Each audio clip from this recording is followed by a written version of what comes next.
Bom, me chamo Valquíria e sou aluna da Escola Profissional Francisco de Albuquerque Moura e estou participando do projeto Reciclando e Criando.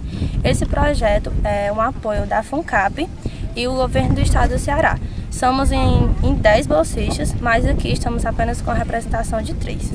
Meu nome é Thaís, eu sou da Escola Profissionalizante Francisco de Albuquerque Moura, participo do projeto Reciclando e Criando, um projeto financiado pelo governo do estado do Ceará e a FUNCAP. Ele é um projeto financiado na qual participam 10 bolsistas, que está hoje uma representação de 3 dos 10 bolsistas. O projeto tem o principal objetivo de conscientizar a população com relação à reciclagem, sustentabilidade e visa principalmente também pegar o lixo que pode ser reciclado e transformar em novos objetos para serem vendidos, que é retirando um pouco dos dejetos que iriam para o meio social e para o meio ambiente, contribuindo para a melhora do meio ambiente, porque, como todos sabem, o problema do lixo é um problema muito grave.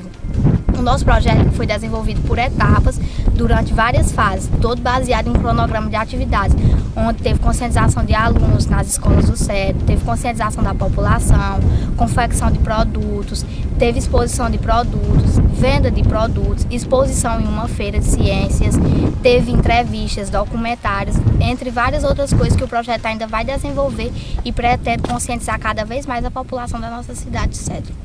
Meu nome é Ainoan, eu estudo na Escola Profissional Francisco de Albuquerque Moura e faço parte do projeto Reciclando e Criando. Acho que o momento que teve aqui foi de extrema importância, tanto para o projeto como para o município. Para o projeto em relação às atividades que a gente está desenvolvendo, que essa visita faz parte, e para o município mostrar que está fazendo alguma coisa em relação ao descarte do lixo, que realmente está.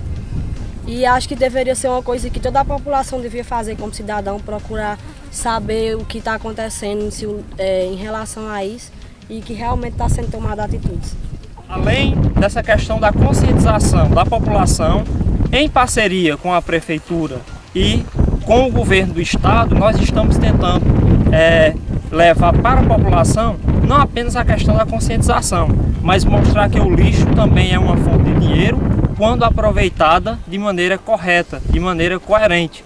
E assim, aquela matéria-prima que voltaria de uma maneira inadequada para os lixões ou para qualquer outro ponto que não seja o correto, ele possa se transformar em renda, em dinheiro, na confecção de novos objetos, ou reutilizando ou reciclando, ou seja, voltando novamente para o ciclo de reutilização. Meu nome é Bachó, sou catador de lixo, tenho 4 anos aqui dentro do lixão. Antes aqui era muita imundícia, muita ceboseira aqui. Hoje estão tudo limpo, todo mundo está vendo aí a situação que é. Ninguém pode dizer, tem que falar a verdade, dizer o que é que está acontecendo. E a limpeza nessa aqui nunca tinha tido nada, de jeito nenhum aqui. Toda a limpeza agora está geral mesmo. Todo mundo pode vir e olhar, a administração do homem está boa demais. Pronto, eu tenho que dizer isso.